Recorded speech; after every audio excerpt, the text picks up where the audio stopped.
Well, this certainly doesn't matter at all. Joe Biden is slammed for calling Trump fans ugly folks after they interrupt his Minnesota rally with honking horns, leading critics to compare a moment to Hillary Clinton's deplorables. He also called them chumps, which doesn't matter. I don't think anybody who's voting cares.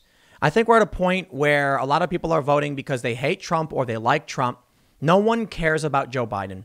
No one cares what Joe Biden has to say for the most part. But I tell you this, if there are undecided voters, and this probably matters, you know, Joe Biden is supposed to be better than Trump, but in many ways, he does similar things. Joe Biden interrupted Trump in the first debate. Joe Biden calls people names. He's another wannabe tough guy. He's just not as tough as Trump. So it's like if I had to pick between two loudmouths, you know, I guess I'm just going to go out and pick Trump. But apparently more interesting is that Bernie Sanders says Democratic Party has become the party of coastal elites. This one is the more interesting story to me. So we'll read this because it's like a last minute slamming of the Democratic Party. Maybe Bernie Sanders is trying to convince progressives he's there to fight for them and make sure Joe Biden does the right thing. Or it's all BS. And Bernie Sanders is just a big old sellout. Here's the first story. They say Democratic presidential candidate Joe Biden has drawn criticism after calling Trump supporters who interrupted his drive-in rally by honking horns ugly folks. Dr. Fauci called for a mask mandate last week. This is a political statement. This isn't a political statement like those ugly folks over there beeping the horn. This is a patriotic duty for God's sake, and said Biden at a rally on Friday in St. Paul, Minnesota.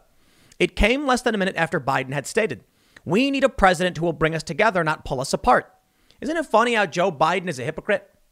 I remember during the debate, he goes, "I don't think about states as red states and blue states, just the United States. But it's the red states that are getting COVID." Tell me again about how you don't draw a distinction. It was almost like a Colbert sketch where it's like, I don't see color. By the way, yeah, we get it. The drive-in rally was invite only, with the details sent out to a small list of party activists. And in the parking lot, even the cars were socially distant, parked about 10 to 20 feet apart, because he has no supporters and no one would show up. That's why. The people who actually showed up work on his campaign. They say outside the perimeter fence, a crowd of Trump supporters gathered, waving flags and displaying signs supporting the Republican candidate. It followed Biden calling Trump supporters chumps when they tried to crash his drive-in rally in Pennsylvania last weekend. Biden's critics accused him of echoing Hillary Clinton's infamous basket of deplorables remark from the 2016 campaign. I guess calling those who support a different political candidate chumps and ugly folks is a step up from deplorables, remarked one user. Radio host Derek Hunter tweeted, "I will end the name calling and bring the country together. Unlike those ugly folks over there, those chumps who disagree with me, they probably work in the oil and gas industry and are whining that I'm going to put them out of work. Oh, well, screw them." Ha ha ha. Very funny. I mean, look, that's the gist of the story. Biden invited party activists because regular people probably wouldn't show up for two reasons. One, Biden's base of support is nearly non-existent. And two, people are terrified of COVID, at least on the Democratic side, which is going to seriously hurt them when it comes to the in-person vote. I think Trump's on track to win. I got to be honest, but that's just my gut. I really don't know. Bernie Sanders, however, finally saying what needed to be said. He says the Democratic Party has become a party of coastal elites. Bernie Sanders, the independent senator from Vermont, criticized the Democratic Party on Thursday, claiming it has become a party of coastal elites. Sanders made the comments while appearing on Late Night with Seth Meyers. The host acknowledged the Democratic Party has gotten away from America's working class over the years, to which Sanders nodded his head in agreement.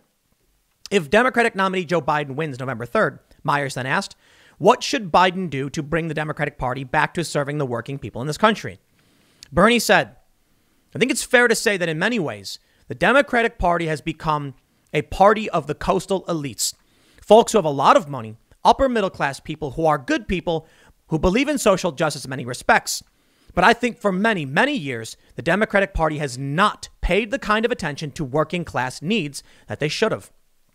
Sanders, who has caucused with the Democratic Party for most of his congressional career, cited the donors and businesses that often fund campaigns as part of the reason for this apparent shift in the party's demographics.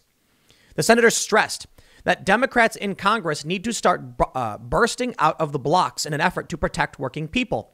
He said that he is working on a 100-day program to help the party achieve just that, particularly if it gains control over the Senate, which doesn't seem likely as of right now, but we don't know for sure. But I'll tell you, Bernie Sanders sold out to the establishment. Donald Trump did not. Donald Trump won.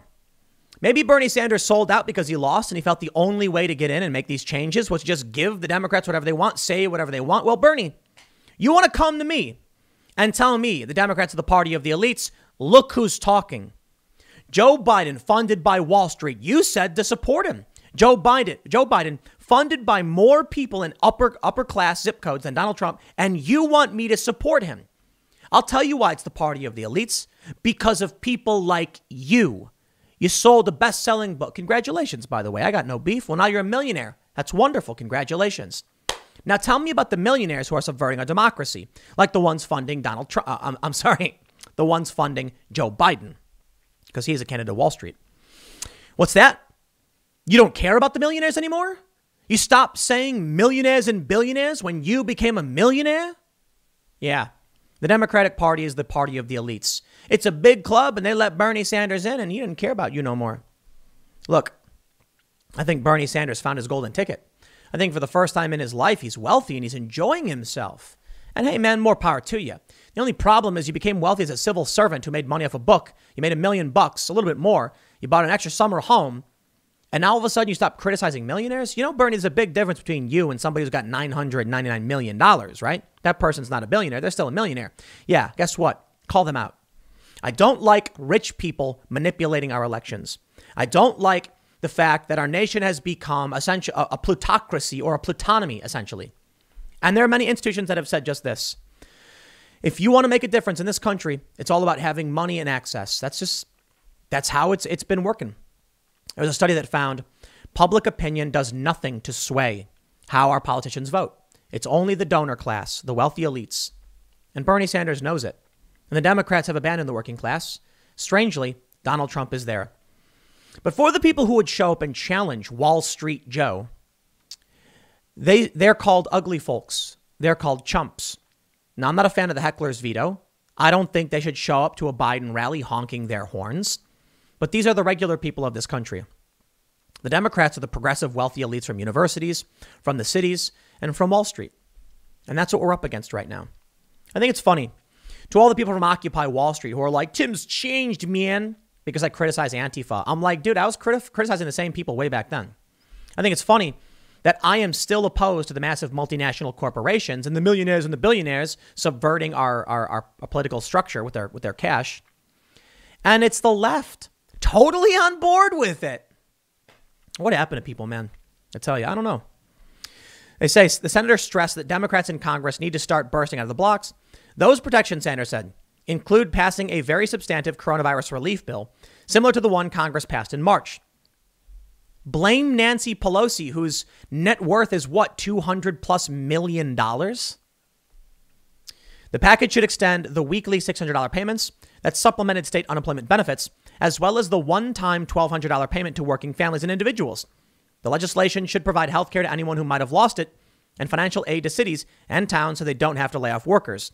The senator also advocated raising the minimum wage to at least $15 an hour. Yeah, that's Bernie. I don't trust him. You know, I used to. And it's really funny that Bernie Sanders was long viewed as this trustworthy politician. This guy has been in office for a real long time and he's telling you the truth. Not anymore.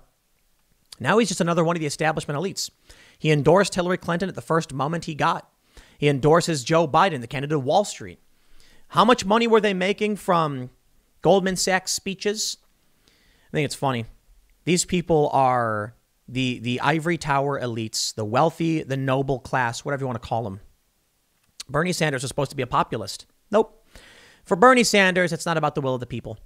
It's about the will of the elite. And that's why he is telling you to vote for Joe Biden. Now, he's criticizing them. I can respect that. That's fine. But in the end, he's just another party establishment crony. And so is Joe Biden. And they all deserve each other. And you know what? For the most part, the Republicans are very much the same way. But there are a few. A couple Democrats, handful of Republicans. Rand Paul always gets a shot. I think he's a good dude. And Donald Trump is something else. So you know what? Come November, I do personally hope Donald Trump wins for a lot of reasons, for a lot. I want the establishment to face comeuppance. For many people who voted for Trump in the first time, they wanted that. They wanted to show the Democratic establishment and the media that they were here and they were vocal and they were loud. And now, in 2016, in 2020, I didn't vote in 2016. I'm so sick of the lies. I'm so sick of the manipulation and the deceit. I want to see them face karmic justice and be defeated. The polls being wrong would be the ultimate smackdown to the mainstream media. And Donald Trump winning once again would say to these people, you are wrong and you must stop now. Otherwise, they'll keep chasing the dragon. Whatever ridiculous far left policy pops up on Twitter and they put in their agenda because they're nuts. But I'll leave it there. Next segment's coming up tomorrow at 10 a.m. Thanks for hanging out, and I will see you all then.